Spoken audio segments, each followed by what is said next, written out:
Commit After Work. Der Business Talk wird präsentiert von Commit, der idealen Softwarelösung zur digitalen Pflege von euren HR-Daten.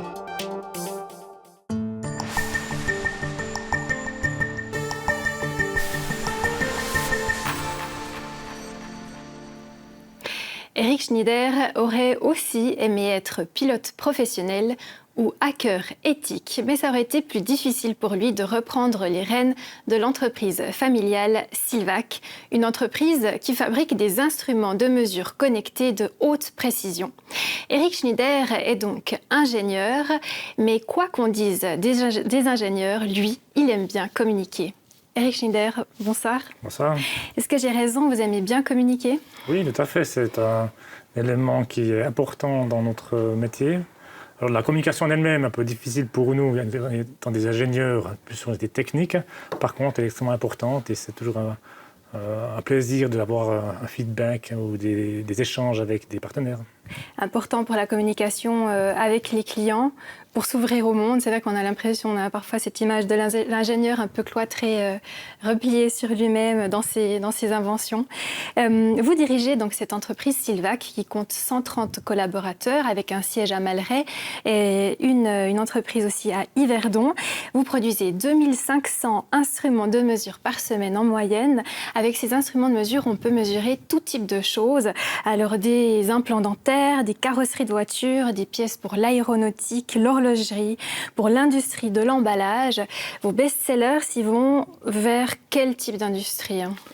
Principalement, je pense, vers les sous-traitants, par exemple, des industries automobiles, la mécanique, de manière générale. Tous ceux qui usinent, qui font des copeaux, ce qu'on appelle, ils ont besoin d'instruments de mesure de précision pour pouvoir contrôler la pièce. Et ensuite, ça peut être utilisé dans différents domaines, comme vous avez mentionné, autant l'horlogerie, des tout petits, les petits pignons horlogers, jusqu'aux arbres en Norvège, pour savoir si le diamètre est suffisant pour pouvoir le couper.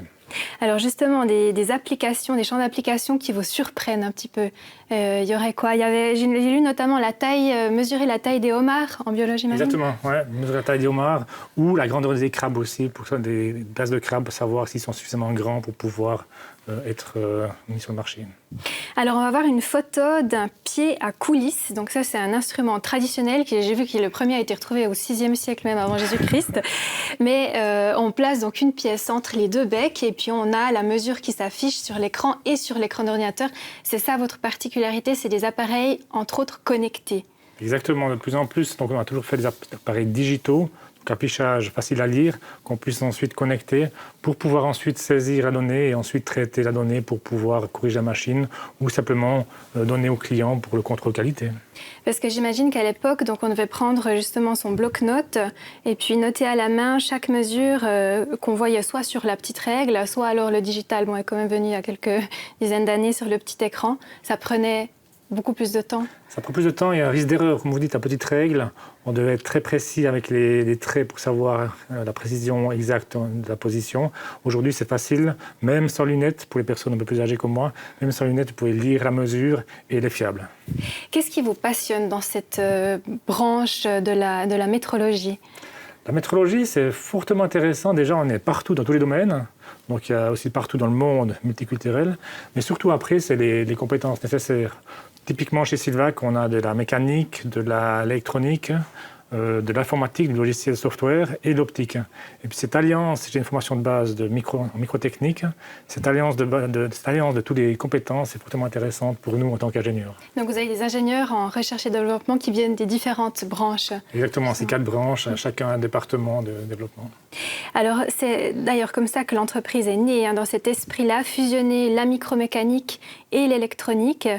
Comment est-ce que l'aventure a commencé ? L'aventure a commencé d'une part par mon père qui a ouvert une entreprise pour faire la micromécanique dans la région et qui a grandi. Et d'autre part par une unité par Silvac en l'occurrence sur le canton de Vaud qui a développé un système de mesure permettant d'être intégré dans tous les instruments de mesure. Et l'alliance des deux a fait que finalement nous avons fusionné les deux sociétés dans un deuxième temps. Là on voit votre papa à droite. Avec un autre membre de la famille à gauche ? Non, c'est un ingénieur, un développeur qui n'est pas ingénieur. Il y a donc cette idée d'introduire le digital dans les instruments de mesure. On était donc l'entreprise née en 1969. C'était quelque chose de novateur. Ah oui, c'était vraiment les prémices du digital, hein. On était les premiers à avoir un système de mesure. Il y avait 2-3 acteurs mondiaux qui avaient déjà un système. Et on a réussi à prendre assez vite le devant et être une position intéressante sur le marché. Vous étiez en Suisse, en tout cas pendant plusieurs années, les premiers à faire ça. Tout à fait, on était les Suisses, les premiers en Suisse. Ça nous permettait d'avoir des clients aussi en Suisse qui exportaient ensuite dans d'autres parties du monde. On va voir parmi les premiers, les instruments développés, on va dire au XXe siècle encore. On est dans quelles années là ? Là, on est dans les années 80-90. À 80-90, on va voir notamment un pied à coulisses relié à une petite imprimante qu'on voit ici en bas à droite. On avait directement le protocole de mesure qui sort de l'instrument lui-même. Ça, c'était absolument innovant. On était les seuls sur le marché à avoir ce genre de système. Mais dans l'autre sens, on avait aussi les PC, les computers, les ordinateurs n'étaient pas très populaires encore. Donc, on pouvait avoir le protocole sans passer par l'ordinateur, qui était assez compliqué. Vous grandissez à Bévillars. C'était quoi votre rapport à l'entreprise ? Vous y alliez souvent ? Est-ce que votre papa racontait, quand il rentrait à la maison, ce qui se passait à l'entreprise ? Oui, il racontait régulièrement, c'était quand même notre vie. Et puis dans le Grand Chasseral, on a tendance à vivre, on baigne dans la microtechnique, donc on est tout le temps dans cet environnement. Et puis à tel point que les vacances, plutôt mon rêve, c'était... Pour les vacances, c'était pas d'aller en bord de la plage, c'était d'aller travailler à l'usine. Donc vous passiez vos vacances à travailler à l'usine ? Une partie. Depuis petit, l'usine. Oui, tout à fait. Qu'est-ce que vous faisiez ? On faisait du montage, de l'usinage, des petites pièces, des petites choses, mais c'est cet aspect technique qui nous intéressait. À tel point qu'une fois, une professeure m'a demandé si j'avais plus que 2 semaines à vivre, qu'est-ce qu'on ferait ? C'était pour raconter une histoire. Moi, j'ai dit, j'irai travailler à l'usine. Donc c'était déjà vraiment une passion, c'était clair pour vous. Un jour, moi, j'aimerais travailler dans cette entreprise. Dans ce domaine-là, en tout cas. Dans ce domaine-là. Et pour votre frère aussi ? Je pense que c'était la même chose. Hein. Votre frère Jacques, qui est donc directeur de la production chez Silvac. Vous grandissez dans quel genre de famille ? Qu'est-ce qu'on vous donne comme éducation, vous ? Dans une famille assez bien équilibrée, avec des valeurs assez traditionnelles, avec aussi les 2 parents qui travaillent. Donc c'est déjà cet équilibre vie privée professionnelle à trouver. À l'époque, il n'y avait pas de crèche non plus, donc il fallait trouver des solutions. Donc mes parents ont très bien réussi à trouver l'équilibre pour nous élever de manière cohérente, je dirais. Votre maman travaillait dans l'entreprise aussi ? Oui. C'est typiquement un petit peu dans l'art jurassien, ou de ce genre de PME, tout le monde travaille dans l'usine et puis il faut trouver un équilibre. Ce qui est remarquable à mon avis, parce que c'est pas facile d'être tous les jours avec les mêmes personnes et puis d'avoir les mêmes problèmes. On va à la maison, on raconte les mêmes problèmes. Pour moi, ça serait difficile de vivre comme ça. Il y avait des tensions parfois liées à ça à la maison ? Je ne crois pas, ils étaient très bien. Mon père avait réussi à prendre du recul un petit peu. Ma mère était assez conciliante, donc je pense qu'ils ont trouvé leur équilibre assez facilement. Et vos parents vous ont laissé libre de choisir votre voie, ou il y avait quand même une petite pression Je pense qu'on était libre, mais il y avait tout ce qui était derrière. La préparation a été faite pour qu'on suive la voie. Alors justement, vous allez vous former à la Haute École d'ingénieurs de Saint-Imier en microtechnique. Vous entrez dans l'entreprise en 1994 comme ingénieur recherche et développement. Et puis en 2000, vous êtes nommé directeur de l'entreprise. Donc, vous reprenez le poste de votre papa. Vous aviez 28 ans.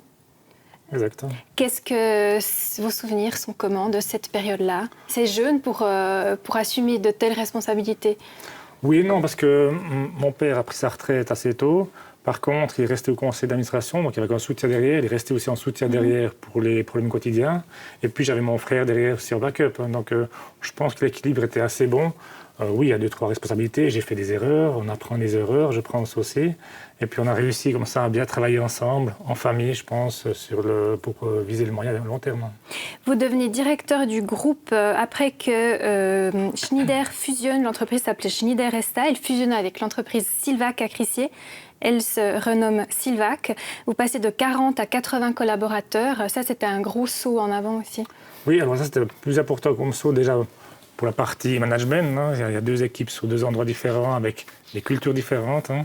Et puis l'autre aspect aussi, c'est mettre cette culture, je dirais, grand chastral, plutôt microtechnique, avec plus la culture un peu citadine service sur Crissier. Ça, c'était un gros challenge. Il a fallu plusieurs années pour que les gens commencent à bien travailler ensemble, on va dire. Parce que qu'est-ce que ça posait comme défi ? Simplement, hein, vous savez que dans une entreprise, déjà si on a 2 étages différents, on pense qu'ils sont ailleurs, les gens. Voilà, en étant à 120 km, il y avait cette distance et c'est toujours les autres. Hein. Quand il y a une faute, c'est les autres, c'est jamais nous. Autres, ouais. Voilà. Et puis il y avait cette culture un petit peu de pousser la faute aux autres. En se connaissant mieux, on prend un coup de fil, on prend le téléphone, on lance un coup de fil pour essayer de résoudre le problème. Et puis là, vous avez essayé de beaucoup agir pour que justement les équipes s'entendent bien les uns avec les autres. Exactement, ouais. Donc beaucoup de sorties, on essaie de mélanger les gens, on essaie de faire des sorties sportives aussi, où pendant le sport c'est plus facile d'échanger, de mieux se connaître aussi, hein, pour qu'il n'y ait pas de tension. Le problème, c'est soit on ne communique pas, soit il y a des tensions. Donc en ayant un peu plus de rapprochement entre les équipes, je pense que ça facilite le fonctionnement. Et là, vous me disiez en préparant l'interview, à Malray, il y a cet esprit quand même familial. Les gens habitent en général dans le Grand Chasal, même assez proche de Malray, de l'entreprise. Alors qu'à Yverdon, c'est moins le cas. Ils habitent plus loin aussi de l'entreprise. Il y a plus cet esprit citadin, un peu moins familial aussi. Ouais, alors familial, pour l'entreprise, je pense que ça restait. Par contre, en effet, ils sont plus indépendants par rapport aussi à leur la partie géographique. Hein. Et puis aussi, ils mangent à midi ensemble. Après, c'est fini, c'est terminé. Je veux dire, en fin de journée, il n'y a plus vraiment de relation. À Malray, c'était plus un petit peu le soir, on va encore boire une bière ensemble, ou on va encore faire une activité ensemble. C'était beaucoup moins le cas à Crissier. Vous travaillez donc en famille, il y a d'autres membres de votre famille aussi dans l'entreprise. Votre frère, qui est directeur de la production, on l'a dit, tout le monde ne rêve pas de travailler avec sa propre famille. Pour vous, ça se passe bien ? Ça se passe bien, en effet. Je pense il y a eu quelques hésitations pour les personnes aussi de venir dans l'entreprise. Par contre, finalement, ça se passe bien. Je crois que si on est cohérent, on est ouvert aussi. On n'hésite pas de signaler ce qu'il faut améliorer ou ce qu'il y a de bien. Je pense que ça aide beaucoup. On ne ramène pas ces dynamiques familiales à l'intérieur de l'entreprise? Non, je pense que... Enfin, nous, on essaie d'éviter parce qu'il faut qu'on soit aussi professionnel. Donc, il ne faut pas mélanger famille et profession. Donc, on essaie au maximum. Après, ce n'est pas toujours possible. Il y a aussi peut-être l'image de certaines personnes s'ils voient que c'est la cousine et elle a des avantages par rapport aux autres et ça peut être mal perçu. Donc, on essaie vraiment d'être juste, on va dire comme ça. Vous avez aussi la possibilité de prendre la distance puisque vous voyagez beaucoup, hein, 1 semaine par mois, vous êtes à l'étranger. C'est quelque chose, un aspect de votre métier que vous aimez? Ah oui, j'adore voyager. Pas forcément voyager de déplacement, par contre, de rencontrer d'autres cultures, de rencontrer des clients, d'échanger avec des clients finaux, des partenaires, c'est enrichissant. Et puis surtout, la communication, de nouveau. La compréhension de la communication est très différente si on prend un Chinois ou un Américain, c'est 2 opposés. Et puis cet aspect culturel, la communication... Et ça, vous avez dû apprendre justement comment... Oui, tout à fait. Les codes de comportement. On a même fait des cours, on a ouvert l'unité en Chine, on a fait des cours pour nous apprendre à appréhender la différence culturelle. Puis je pense que ça nous a bien aidé. Où est-ce que c'est le plus difficile de communiquer avec des clients où vous avez dû apprendre le plus de choses? La Chine et l'Inde, je pense. C'est vraiment 2 pays assez difficiles. Mais on sous-estime des fois, par exemple, la différence aussi avec les Américains, qui sont toujours très positifs. Ils voient toujours les choses positives. Et puis nous, des fois, on laisse emballer un petit peu alors que ce n'est pas forcément ce qu'ils veulent dire. Donc des fois, on pense qu'ils comprennent alors que ce n'est pas le cas. D'accord. Vous exportez, il faut le dire, 85% de vos produits à l'étranger. Par contre, dans certains pays, là, vous n'exportez pas. Par exemple, la Russie ou l'Iran pour des questions géopolitiques. Par contre, vous dites ne pas connaître souvent votre client final. Alors, comment on s'assure que les pièces ne finissent pas justement dans ces pays-là, par exemple? Alors, pour les petits instruments, c'est difficile. En effet, on passe par des distributeurs. Donc, on voit rien en direct. On passe à un distributeur qui revend à nos clients finaux. Donc, c'est presque impossible de contrôler ça. Par contre, pour les grandes machines, il y a une installation. Donc, on sait dans quel pays il sera installé. Et puis maintenant, gentiment, on les connecte. Et puis, on peut contrôler dans quel pays il est installé, effectivement. Vous vendez, par exemple, on va voir un instrument de mesure, c'est un instrument de mesure optique qui fonctionne avec un système d'ombres chinoises, d'ailleurs, pour calculer la mesure des pièces. Vous me disiez vous en avez vendu aux Américains pour mesurer, sauf erreur, des canons. Tout à fait, oui. Alors, c'est un appareil qui mesure des pièces cylindriques, donc le canon par définition est cylindrique. Donc ils vont mesurer des canons pour je ne sais pas quel outil. Et bien, c'est intéressant comme système parce qu'en effet, avec les ombres chinoises, on pense qu'on peut juste s'amuser, mais en fait, on peut mesurer le micron. Donc le micron, on coupe le cheveu à 70 et on arrive à descendre à cette précision pour mesurer ce genre de pièces. Et fournir des instruments qui vont servir à l'industrie de l'armement, vous, éthiquement, est-ce que ça vous pose problème ou pas? On a bien réfléchi, alors oui, ça nous dérange un peu. Par contre, on considère que si nous ne le faisons pas, nous, le concurrent le fera. Donc je pense que pour les guerres, il vaut mieux travailler sur la paix, la promotion de la paix, que plutôt sur l'armement. Donc on continue de livrer les personnes sans contrôler, enfin les clients sans contrôler si c'est pour des armes ou non. Mais il y a une réflexion de base pour... Tout à fait.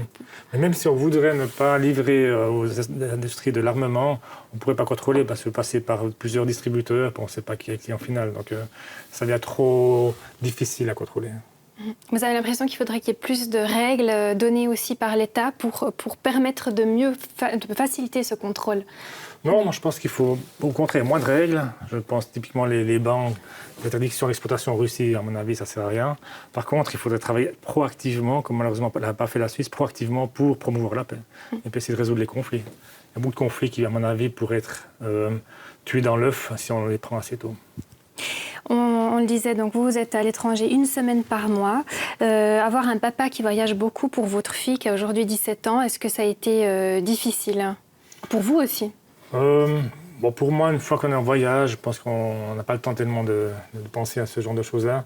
Pour la famille, un peu difficile, mais j'ai la chance d'avoir une épouse qui était très, très conciliante, très flexible et qui a pu s'occuper, pallier mes absences régulières.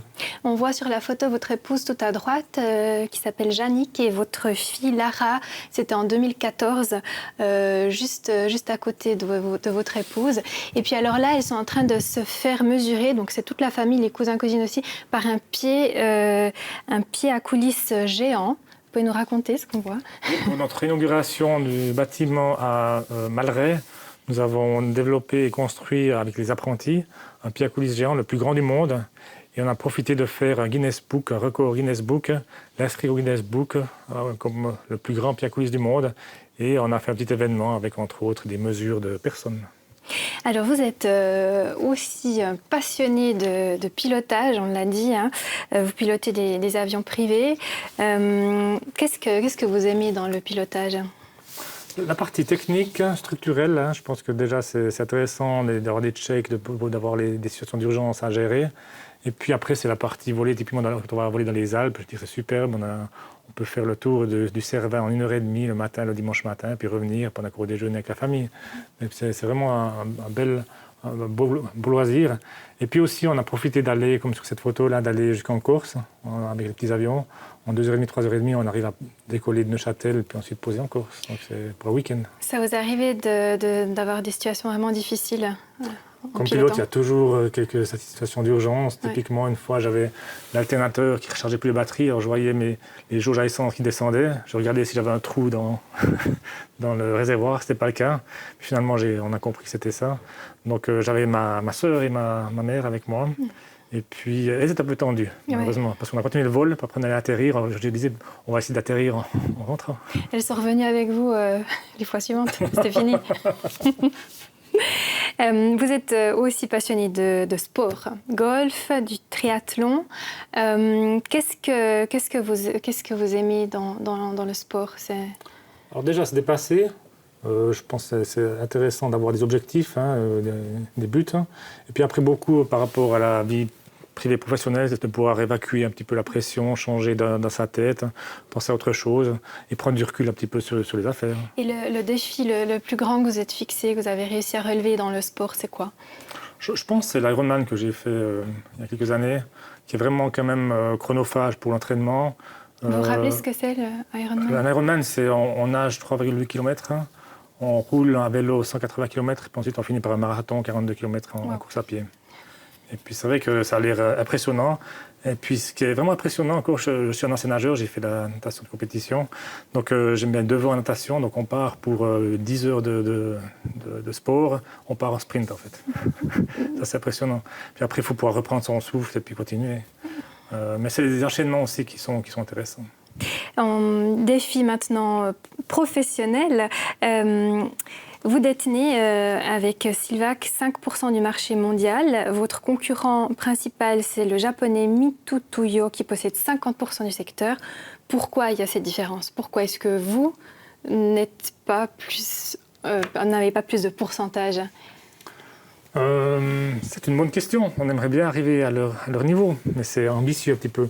Non, c'est carrément les concurrents, il faut les respecter. Ils sont très forts, ils sont bien implantés, une bonne qualité, un peu moins innovants. Et puis, ils ont une production au Japon. Le Japon était quand même très technique, très industriel il y a 30-40 ans, donc c'est une histoire un peu plus grande. Et puis, ils ont réussi à développer leur marché de manière impressionnante. Aussi, les Japonais sont très forts en automobile, par exemple, en Asie du Sud-Est. Donc, chaque fois qu'il y a Nissan dans les pays d'Indonésie ou Thaïlande, ils prennent des sous-traitants japonais. Donc, ils ont aussi cet avantage-là pour ensuite se développer dans les pays en voie de développement. Et qu'est-ce qui serait votre objectif? Quel pourcentage du marché mondial? Si on peut monter à 7-8%, je pense qu'on sera déjà content. Mais après, ce n'est pas forcément le volume qui nous intéresse beaucoup, c'est plutôt avoir suffisamment de marge. En Suisse, on est très cher, les coûts sont élevés. Le franc est aussi un problème pour nous de plus en plus, pour l'exportation. Donc si on peut avoir un volume un petit peu plus élevé, mais avec des marges suffisantes, avec des innovations, c'est plus notre objectif à moyen et long terme. Votre objectif, c'est aussi la durabilité. Vous avez des batteries sur vos instruments qui peuvent durer 2 ans, par exemple. Là, c'est l'idée de les rendre éternels. Comment Exactement, une batterie à vie. Donc il y a plusieurs solutions. Soit en approvisionnant un petit peu avec des cellules solaires, ces instruments et rechargés en batterie, soit en ayant une grande capacité qui permet juste d'avoir ce qu'il faut comme courant pour utiliser l'instrument, en développant de nouveau un système de mesure qui consomme encore moins. Donc se démarquer aussi par la durabilité. On va finir sur cette image. On voit ici un comparateur vertical, donc c'est de nouveau un système de mesure. Là, vous êtes mesuré, en fait, on a juste la mesure qui ne s'affiche pas sur l'écran. Mais qu'est-ce qu'elle a comme particularité, cette machine? De nouveau, c'est le plus grand comparateur au monde, à notre connaissance. Donc avec cet instrument, on va essayer de refaire un record mondial, un record Guinness Book, qui sera inscrit dans le livre cet automne, dans notre nouvelle unité en Chine. Et puis de nouveau, ça nous montre notre capacité, nos compétences à se développer, à être flexible pour trouver des solutions différentes par rapport à la concurrence. C'est vrai, ça on ne l'a pas dit, vous avez une unité de production en Chine et aussi un bureau en Inde. Exact.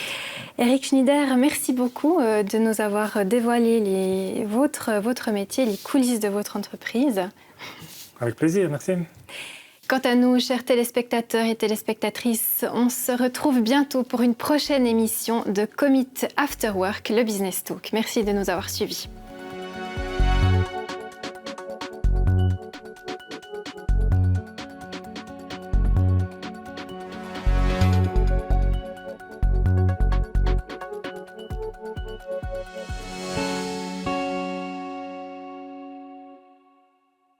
Commit After Work. Der Business Talk ist euch präsentiert worden von Commit. HR einfacher, digitaler, schneller und das zu einem unschlagbaren Preis.